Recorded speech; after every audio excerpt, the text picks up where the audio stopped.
Boa noite a todos. Que a paz do Cristo, nosso amado Mestre e Senhor, abençoe a todos nós, que o nosso coração se sinta acolhido, que se sinta inspirado e disposto, depois dos momentos que aqui viveremos em conjunto, que nosso coração se sinta mais disposto a ser no mundo um instrumento de Jesus. É para mim uma alegria estar aqui nessa casa, de volta a São Carlos, depois de um período afastado, visitando a família. Podemos iniciar aí as atividades do ano aqui em São Carlos, junto de corações tão queridos, que é sempre uma alegria podermos rever, que possamos todos nós beber da água viva do Evangelho, nos nutrir do pão da amizade, da fraternidade, que certamente aqui nós teremos. A nossa reflexão nesta noite vai ser conduzida a partir de um texto do benfeitor Emmanuel, que líamos recentemente e que nos chamou muita atenção. Vai dizer respeito da nossa relação com o Evangelho, da nossa relação com a nossa experiência cristã. Em que patamar, digamos assim, ela tem estado, em que qualidade de aprofundamento, de experiência nós temos estado, uma vez que já recebemos e temos recebido tanto da doutrina espírita enquanto o cristianismo redivivo. Essa mensagem encontra-se no livro Fonte Viva, capítulo 83, e o título é Avancemos Além. Já, como é de praxe, Emmanuel, podemos tirar aí uma reflexão do próprio título, 2 palavrinhas, mas que já nos trazem o tom da reflexão. Não basta simplesmente avançar. Isto é, não basta simplesmente nos esforçar um pouquinho, é preciso sempre buscar ir além. É preciso sempre buscar transcender aquilo que temos conseguido. É preciso sempre buscar esforçarmos-nos um pouco mais, dar um passo a mais na nossa senda, na nossa caminhada com Jesus. Não basta a estagnação, é preciso avançar, isso todos nós sabemos, mas não simplesmente avançar. Emmanuel acrescenta aí uma palavrinha modificadora do verbo, nos convidando a ir além sempre do que julgamos que podemos conseguir. Porque na medida em que vamos aprofundando a nossa experiência com Jesus, logo vamos percebendo que determinados aspectos, determinadas vivências, determinadas provas que antes não julgávamos na condição de viver e de experienciar, na medida em que nos aprofundamos nessa relação com Ele e com o auxílio que dele recebemos, logo nós vamos entendendo que forças extras nos visitam o coração, a mente, o ser como um todo, nos impelindo a avançar esse um pouco além. Então é mais ou menos esse o tom inicial, que Emmanuel vai nos trazer nessa mensagem a partir desse título e a partir dessas 2 palavrinhas. Vai nos falar desse imperativo constante da vida com Cristo, que é o imperativo do aperfeiçoamento, do nunca cessar de se melhorar, do nunca cessar de estudar, de nunca cessar de ampliar ainda mais a cota de esforço e de disciplina para que sejamos, a cada dia, no aproveitamento dos patrimônios do tempo, instrumentos melhores para que Jesus consiga atuar no mundo e estender a sua mensagem, a sua atuação de amor e de misericórdia. E Emmanuel vai fazer essa mensagem, essa reflexão, a partir de uma fala do apóstolo Paulo, que se encontra na Carta aos Hebreus, no capítulo 6 da Carta aos Hebreus, no versículo 1, quando Paulo nos diz assim: pelo que, deixando os rudimentos da doutrina do Cristo, prossigamos até à perfeição, não lançando de novo o fundamento do arrependimento de obras mortas. É interessante a gente parar para pensar em Paulo, na maneira como ele se expressava e na profundidade, na riqueza das suas lições, que muitas vezes não são alcançadas justamente por conta dessa dificuldade inicial que muitos corações encontram no próprio texto. Eis aí um dos objetivos, por exemplo, desse resgate do estudo do Evangelho feito por Emmanuel no seio da doutrina espírita e por tantos outros colaboradores, né, através do Chico, através do Divaldo, médiuns e espíritos, indivíduos encarnados também, quantos não foram aqueles que deram o seu quinhão, que deram ou trouxeram a sua contribuição para que a gente pudesse vencer essas dificuldades primeiras, digamos assim, na relação com o texto do Evangelho, para não perdermos toda essa riqueza que está ali nos esperando, uma vez que conseguimos vencer esses passos iniciais, por exemplo, o da dificuldade da linguagem. Então, é preciso lembrar e valorizar o esforço de espíritos como este, próprio Emmanuel, nosso querido Honório Onofre de Abreu, que foram aqueles que, de certo modo, abriram para nós picadas, né? Abriram caminhos nesse quesito do estudo do Evangelho. Então, quando nós lemos, por exemplo, uma frase dessa, no primeiro momento ela pode causar um estranhamento, até pelas palavras que são aqui utilizadas, né? No próprio português. É preciso lembrar que essa tradução que Emmanuel se utiliza é uma tradução antiga, de um português lá de Portugal, que depois foi um pouco adaptada para cá, mas é uma tradução antiga, as palavras às vezes são um pouco distintas, diferentes do que a gente está acostumado, mas isso é o bacana também, penso eu, de estudar Emmanuel, que a gente estuda por tabela também o português. A gente amplia a nossa capacidade, né, vernacular, a gente conhece melhor a nossa língua, que é em si uma língua muito bonita, e é também um convite para nós já para exercitar aquilo que o título nos propôs, né? Avancemos além. Ora, se anseio compreender melhor a Jesus e as suas lições, porque já estou certo de que, no meu coração, de que isso é o caminho, né? De que ele é de fato o caminho para a verdade e para uma vida maior, é preciso que eu esteja minimamente disposto a vencer os desafios do processo, a começar pelo desafio do estudo. O desafio mais elementar, não estamos nem a falar ainda do outro desafio maior, que é aquele que começa depois do estudo. O estudo é a primeira porta que precisamos cruzar se de fato nos propomos a abraçar a caminhada com Jesus. Então, esse tipo de desafio, que a gente já encontra logo no texto, é, digamos assim, um treinamento, é uma verificação do alto também sobre a nossa disposição em realmente aprender. Então, vencer essas dificuldades faz parte do processo, né? Pegar um dicionário, entender as palavras, buscar uma outra tradução para ver como que outro tradutor colocou. Se for possível, se tiver acesso, hoje consegue-se fazer isso na internet, acessar o texto no grego, ver a comparação, a palavra que está lá no original, a tradução que já tem, muitos dicionários que fazem isso. Isso são elementos que ampliam para nós os horizontes de entendimento. E aí, na medida em que a gente vai fazendo isso, o texto vai ganhando tantas outras dimensões, ele vai ganhando uma beleza assim tão mais vasta, tão mais grandiosa, que a gente perderia se desistíssemos logo no princípio diante dessa dificuldade. Então, essencialmente, o que Paulo está dizendo aqui? Deixando os rudimentos da doutrina do Cristo, prossigamos até a perfeição. Emmanuel sintetizou essa frase de Paulo em duas palavrinhas, que é o título: avancemos além. Ou seja, é preciso deixar os rudimentos da doutrina do Cristo.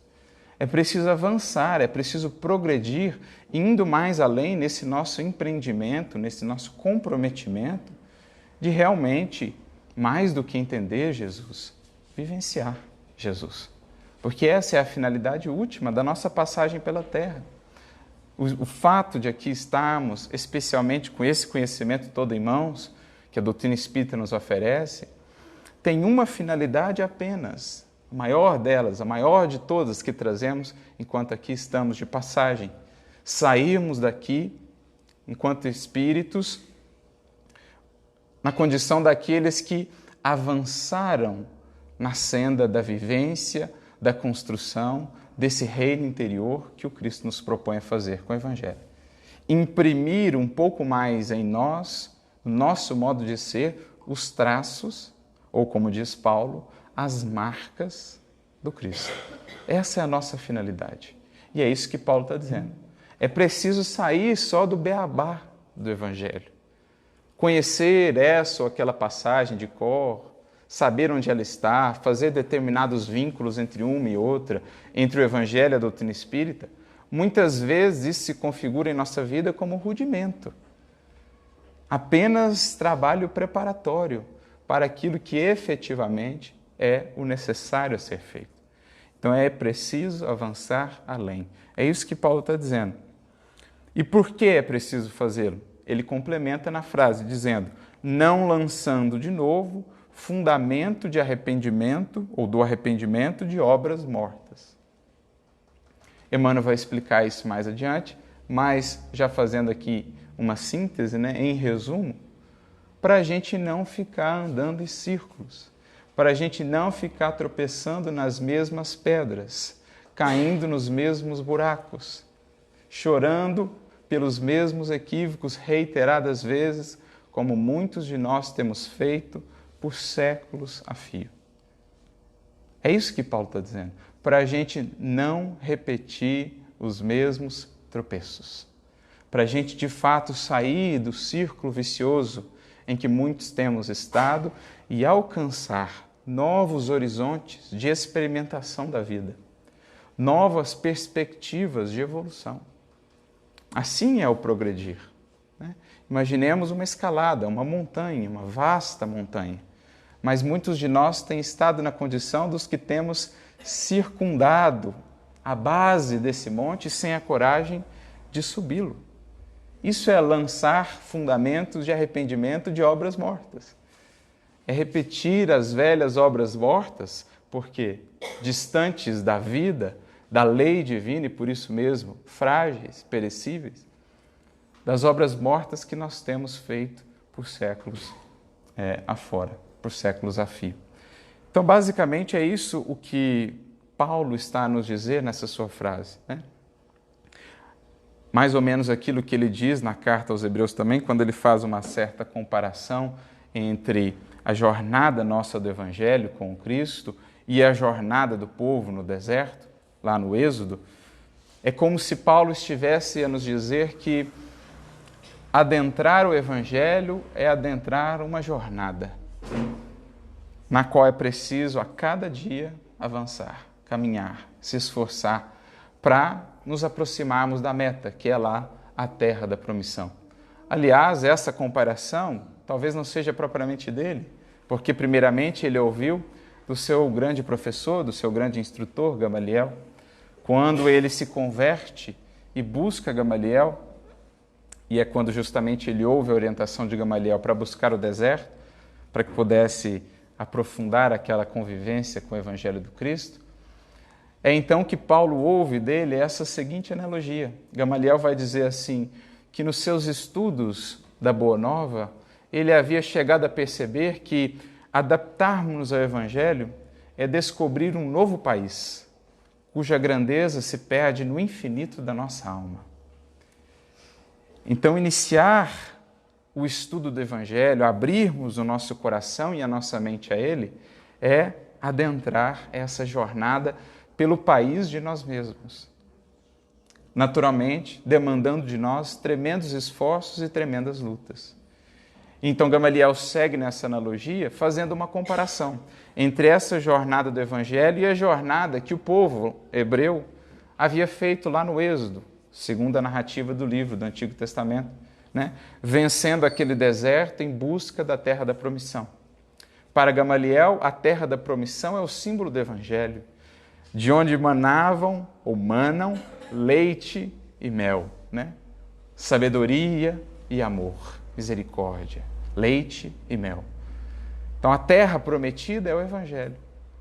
E o deserto, ou a jornada, é esse desafio do nosso autodescobrimento, da vitória sobre as montanhas ainda das nossas imperfeições, dos nossos vícios, que precisamos, pelo exercício da fé, da fidelidade, transpor, como dizia Jesus, a fé que transporta os montes. Vencer o deserto da esterilidade ainda do nosso coração, ainda tão pobre de virtudes, ainda tão pobre propriamente de vida farta, de vida abundante, é encontrar aos poucos o oásis da água viva que está no mais íntimo de nós mesmos. Mas para isso é preciso avançar. Então é essa analogia que ele está fazendo, Deixar os rudimentos, deixar lá o início e ter a coragem de progredir. para que não fiquemos nós naquela condição em que o povo acabou caindo naquela trajetória, que é a condição daqueles que andavam em círculos. Estavam tão próximos da terra prometida e, no entanto, andavam em círculos. Sofriam todas as agruras do deserto por 40 anos. Ora, o que isso representa, senão muitas vezes a nossa própria condição? Já temos o Evangelho em mãos, o conhecimento dele, explicado, esclarecido pela doutrina consoladora do Espiritismo. Então a terra prometida já está diante de nós, mais próxima do que possamos imaginar. E, no entanto, muitos de nós seguem na condição daqueles que relutam em adentrá-la, como o povo lá atrás. Relutamos em fazer as transformações que ela nos pede, né? Para que tenhamos o passaporte para nela adentrar, a conquista de nós mesmos, do nosso mundo interior. E, por isso mesmo, continuamos como o povo lá na história, sofrendo as agruras do deserto de uma vida ainda bem aquém do que ela pode ser, do que ela está destinada a ser. Sofrendo as agruras das nossas imperfeições, do nosso orgulho, do nosso egoísmo, da nossa vaidade, que são o nosso deserto. Quando a terra da promissão está logo à nossa frente, está junto de nós. Talvez por isso Jesus dizia, o reino de Deus está próximo, mais próximo do que imaginamos. É preciso, no entanto, a coragem de adentrar essa terra e a coragem de pagar os impostos de esforço, de sacrifício que essa caminhada nos exigirá. Então, iniciando a reflexão, Emmanuel diz assim, aceitar o poder de Jesus, guardar a certeza da própria ressurreição, além da morte, reconfortar-se ante os benefícios da crença, constituem fase rudimentar no aprendizado do Evangelho. Então, reconhecer a grandeza do Cristo, guardar a certeza de que a vida prossegue e auferir os consolos que nascem desse conhecimento, isso é rudimento da nossa experiência espiritual, da nossa experiência religiosa. A consolação é uma das bênçãos maiores da doutrina espírita, mas o Espiritismo não pode se resumir em nossa vida em consolação. Se ele não vir a ser educação e transformação, estaremos viciados ou presos nesse círculo vicioso, em que nos consolamos por um momento para logo mais adiante chorar pelos mesmos motivos. Em que nos reerguemos por um momento para mais adiante tropeçar nas mesmas pedras de tropeço, nas mesmas fontes causadoras de aflição e sofrimento. Então, naturalmente que nós, quando buscamos a doutrina, seja numa palestra, seja no estudo, seja nas leituras, naturalmente que o nosso coração anseia por consolo. É natural, é essencial esse apoio para a caminhada. Mas, se nos prendermos somente a isso é um sinal de que estaremos ainda nas fases rudimentares da experiência com o Mestre.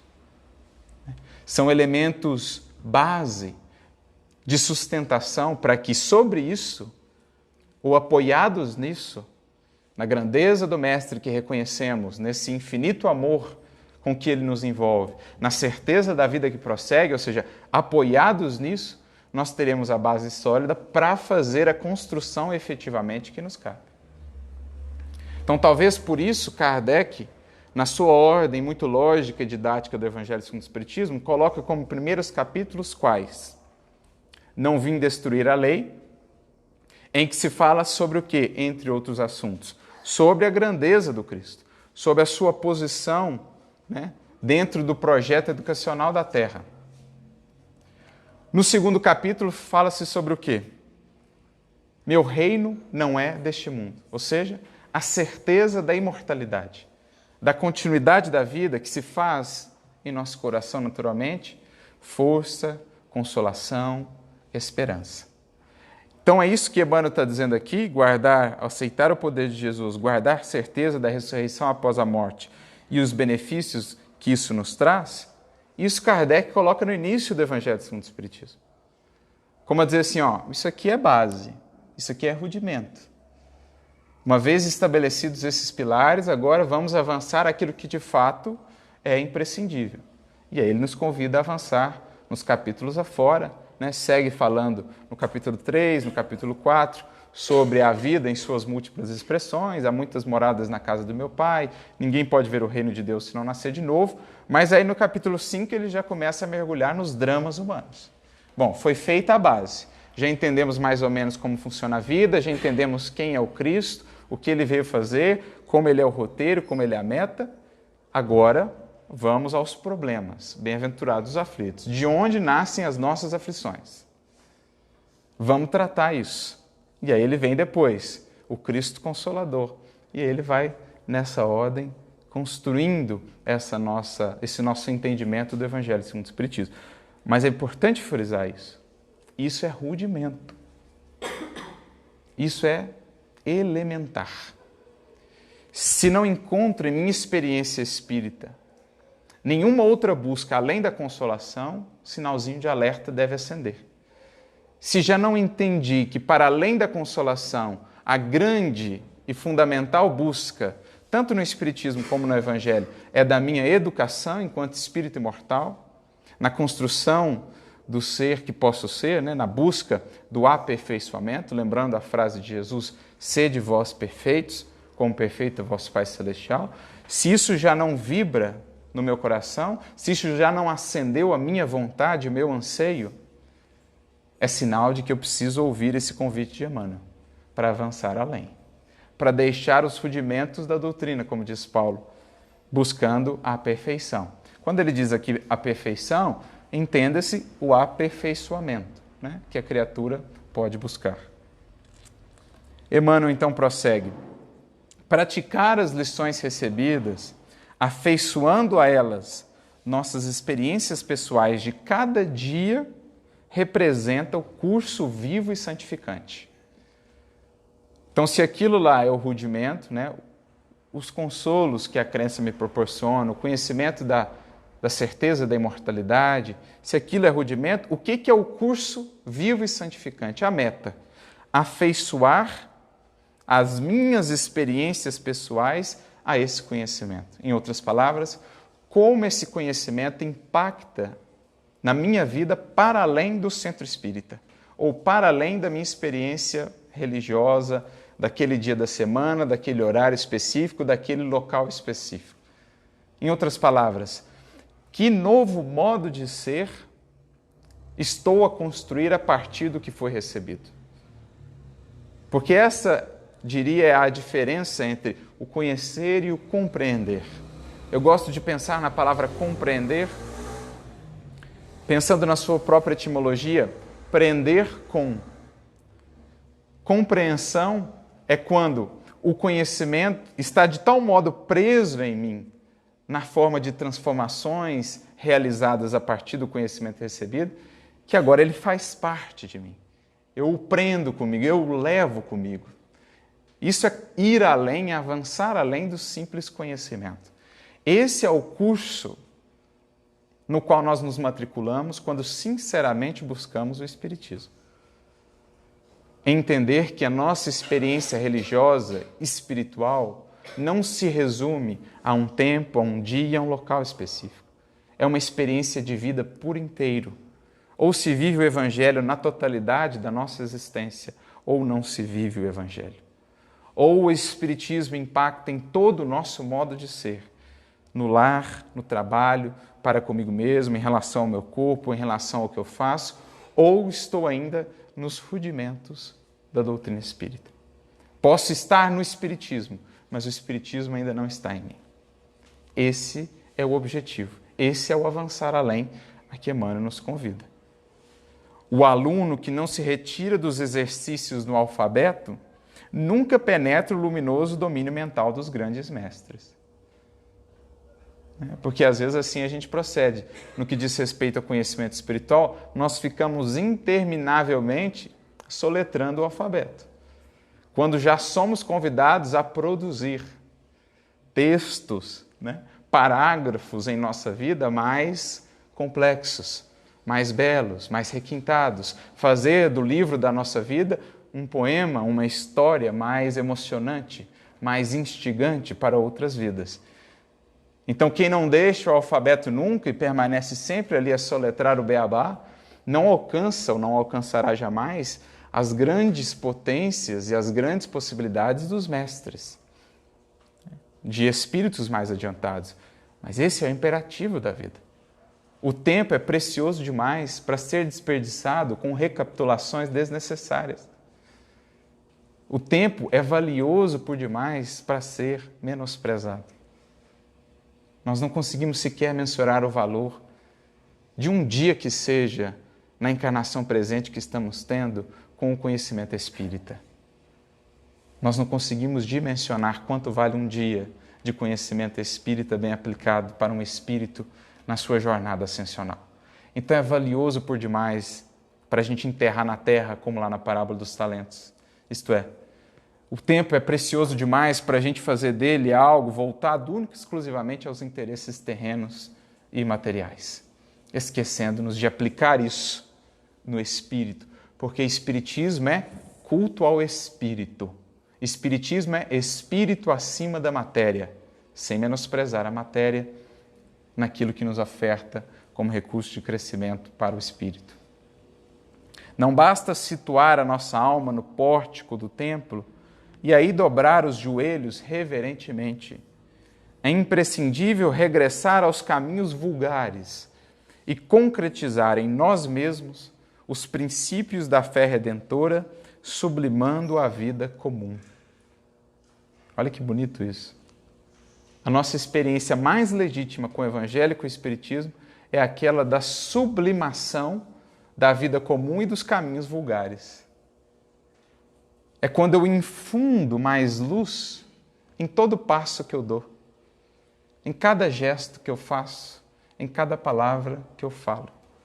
É quando eu me torno um canal para que a vida superior, a vida que do Cristo transborda, possa fluir através de mim, convidando outras vidas, outras consciências e corações a perceber melhor a grandiosidade do projeto divino para cada criatura. É quando me faço na vida de alguém um raio de luz, um raio de sol, despertando consciências, eliminando sombras, infundindo vida, estímulo, bom ânimo. Porque é isso que o Cristo foi para nós e é isso que nós somos convidados a ser, guardadas as devidas proporções para os outros.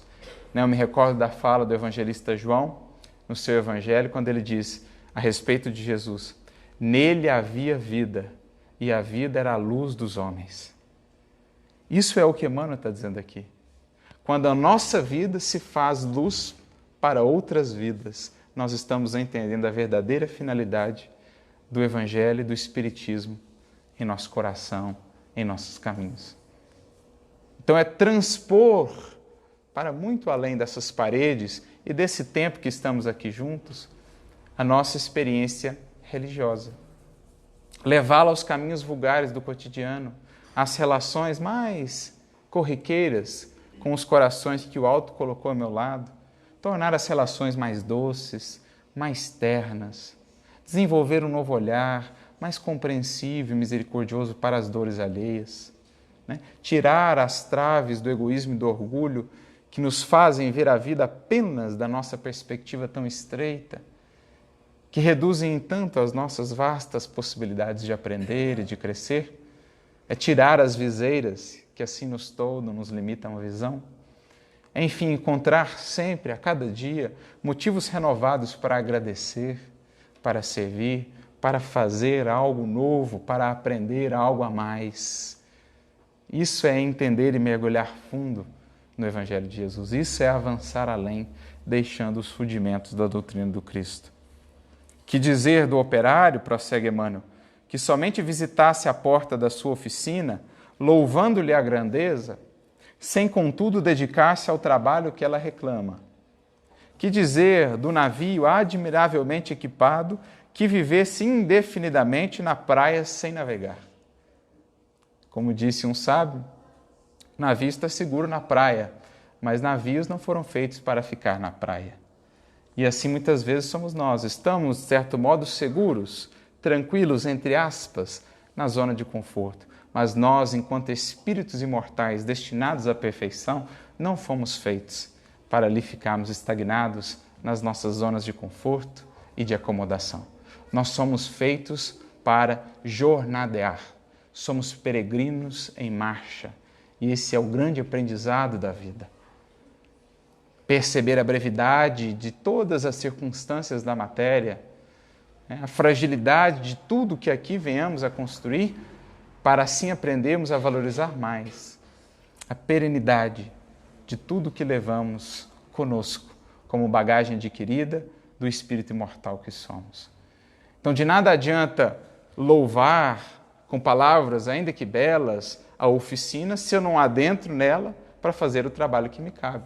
De nada adianta, do mesmo modo, louvar a grandiosidade do Cristo, do Evangelho e da doutrina, se eu não adentro a oficina que ela me propõe no dia a dia, no contexto do dia a dia.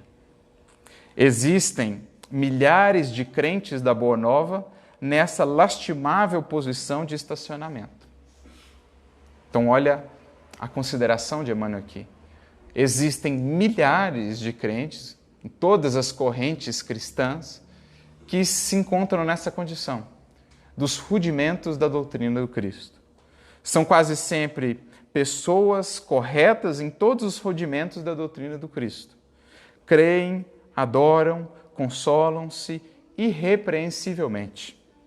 Todavia, não marcham para diante, no sentido de se tornarem mais sábias e mais nobres. Não sabem agir, nem lutar e nem sofrer, em se vendo sozinhas sob o ponto de vista humano. Ou seja, às vezes ancoram-se nesse ou naquele outro exemplo maior, mas quando se veem sozinhas diante da prova e diante dos testemunhos, percebem que ainda não consolidaram em si essa solidez, essa resiliência que é a marca do discípulo do Cristo. Creem, adoram, frequentam assiduamente, cumprem os horários certinho, participam às vezes de estudos, mas permanecem nesse círculo vicioso, sem a coragem de subir à montanha do testemunho e da exemplificação, que exige sempre de nós coragem, que exige sempre de nós humildade, abertura, disposição à mudança. Então, existem milhares de indivíduos que, vistos exteriormente, estão muito bem, digamos assim, né? Cumprem muito bem os seus deveres religiosos, até se sentem quites para com sua consciência. Mas é preciso um esforço sincero e íntimo, cada um haverá de fazê-lo, perguntar a nós mesmos, analisar nós mesmos, para vermos se não estamos, na verdade, estacionados, se não estamos parados nesses rudimentos da doutrina do Cristo. Eu me recordo aqui de um exemplo a esse respeito que está no livro Obreiros da Vida Eterna, né? Um exemplo belíssimo, o livro em si, todo ele é belíssimo, mas um exemplo muito interessante, o caso de irmão Gotuso, que é ali apresentado por André Luiz no capítulo 5 da obra. Irmão Gotuso, que havia desencarnado havia algum tempo, e estava ali na chamada casa transitória, que era um lugar mais próximo da crosta terrestre, né, nas camadas mais densas do mundo espiritual, um local de auxílio, né, de um primeiro auxílio aos espíritos em desequilíbrio, em perturbação, e ele estava ali na condição de psiquiatra, se não me engano, médico, prestando um auxílio, né? Mas André Luiz, é até interessante a descrição de André a respeito dele, vai percebendo que até os seus trejeitos, né, até a sua conversa, até o seu gabinete onde ele trabalhava, tudo representava ainda uma ligação muito forte com a Terra. Ele ainda estava muito preso aos valores, aos aspectos da Terra. Quando tinha, por exemplo, um tempo de descanso, era para a crosta terrestre que ele vinha repousar, não subia às esferas superiores. Então André Luiz vai reparando esses detalhes, né? Ele, o irmão Gotuso, até desabafa com André, fala das mágoas que ele ainda trazia da Terra em relação à sua antiga companheira, que ainda estava encarnada, a família como um todo. Ele ainda guardava mágoas, então ele desabafa ali com André. Mas era um trabalhador muito dedicado ali na casa transitória, reconhecido por todos, querido por todos e tudo mais. Mas em determinado momento, no capítulo 9, ele é visitado pela sua mãe, num processo mediúnico no mundo espiritual, né? Tinha uma das companheiras do André Luiz que estava ali, era uma médium que atua como uma médium no mundo espiritual, porque a mãe do irmão Gotuso era um espírito de tal estirpe que, para se manifestar naquele plano, ela precisava do auxílio de uma intermediária. E é então que ela tem um diálogo assim com o filho. Ela começa dizendo assim, olha, eu não estou falando aqui mais na condição de mãe, estou falando aqui na condição de filha do mesmo pai, né? Mas ainda com um pouquinho da impertinência materna. Mas ela vai dar um belo de um puxão de orelha no irmão Gotuso, justamente pela condição em que ele estava. André Luiz, várias vezes, pergunta para ele, mas por que você não quer subir? Lá em cima tem tantos outros conhecimentos, tanta coisa te esperando. E aí ele ia desconversando, falando das dificuldades, da falta de adaptação. Mas então a mãe aparece para ele e dá aquele belo puxão de orelha que vale para todos nós. Porque é exatamente isso. Gotuso havia estacionado, cumpria ali aqueles aspectos exteriores do trabalho, mas internamente havia estacionado, na mágoa, na indisposição à melhoria e à transformação. Por isso a mãe diz assim, escute, filho meu, está lá no capítulo 9, como pode menosprezar a santa oportunidade de elevação? Como pode permanecer em repouso perante as necessidades primordiais do espírito? Então a mãe perguntando, né?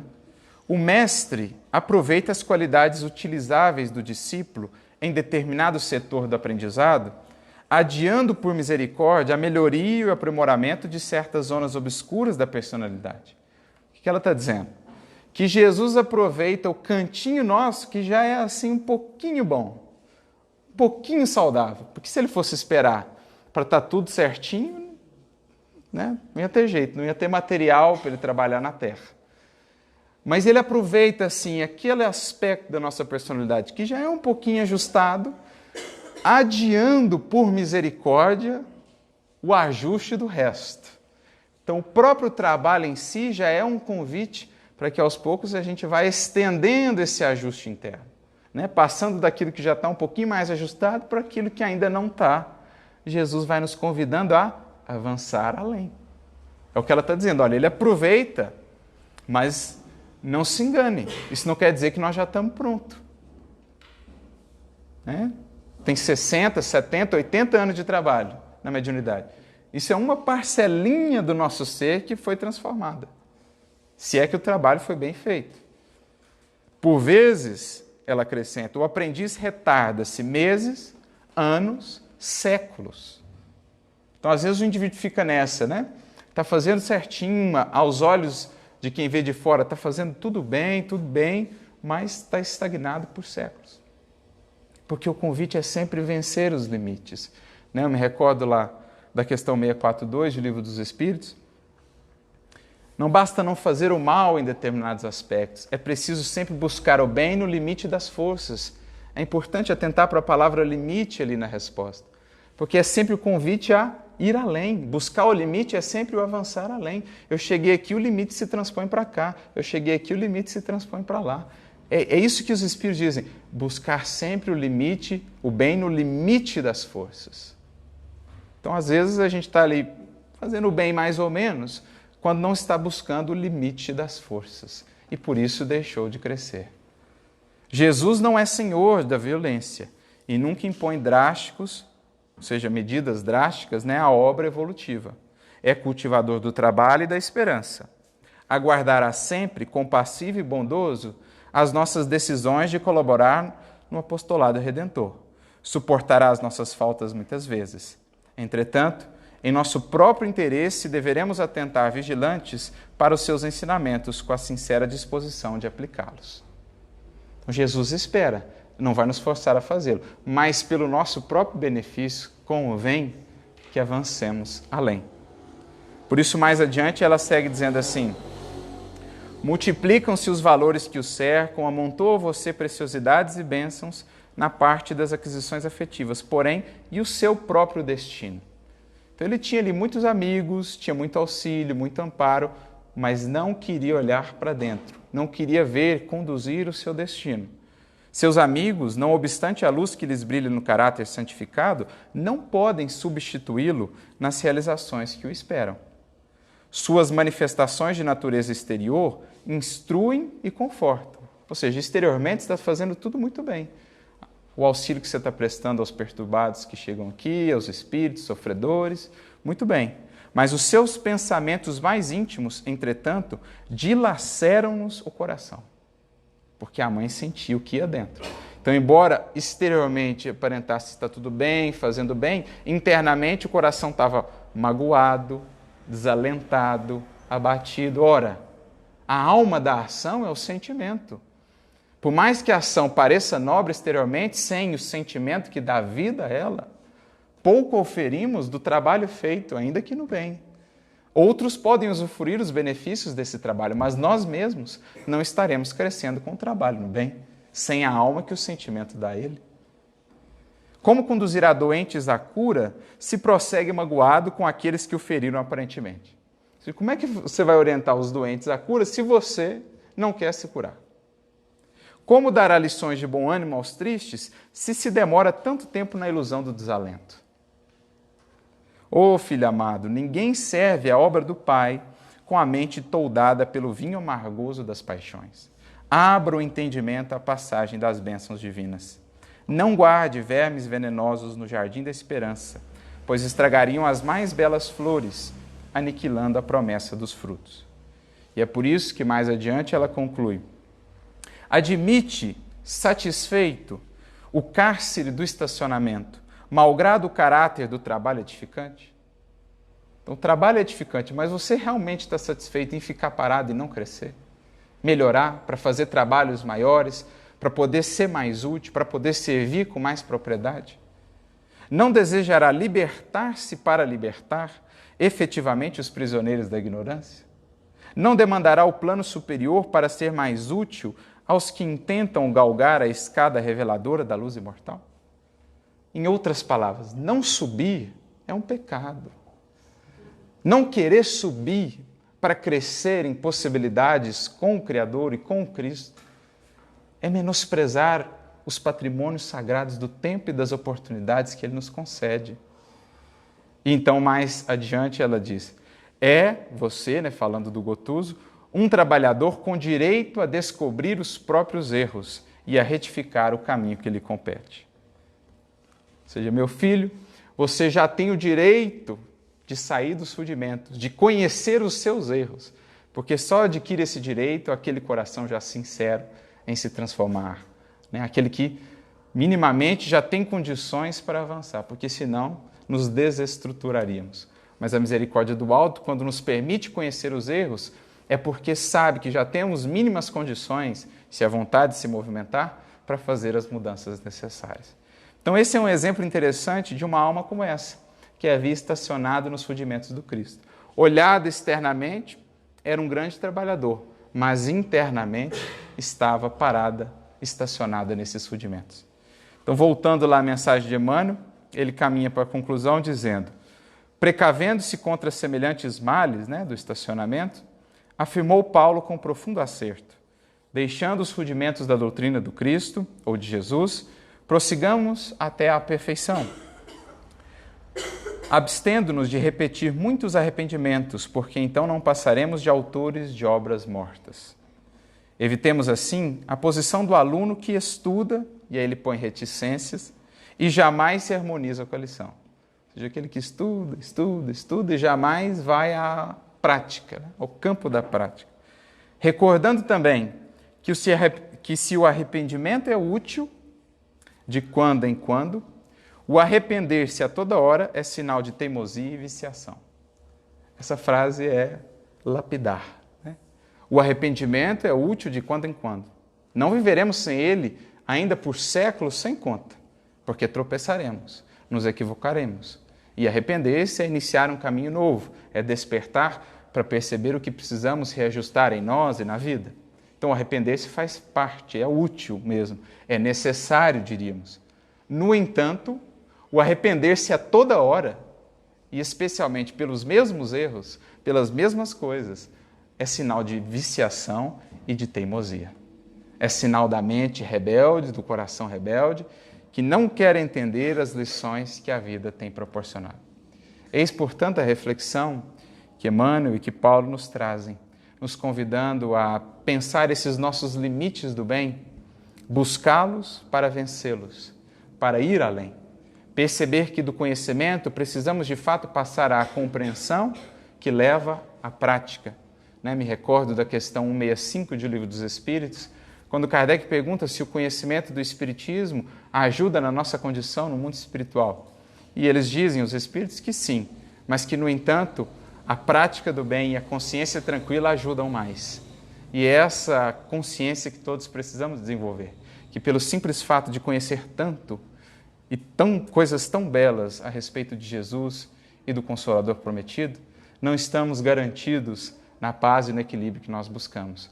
É preciso ter a coragem, é preciso ter a vontade de avançar além e de descobrir com Jesus novos horizontes de vida, novas alegrias e novos convites ao aprendizado e ao testemunho. Que Ele nos abençoe a todos nessa jornada e que possamos, enfim, ter a coragem de entrar na terra da promissão e de conquistar esse nosso mundo interior ainda desconhecido.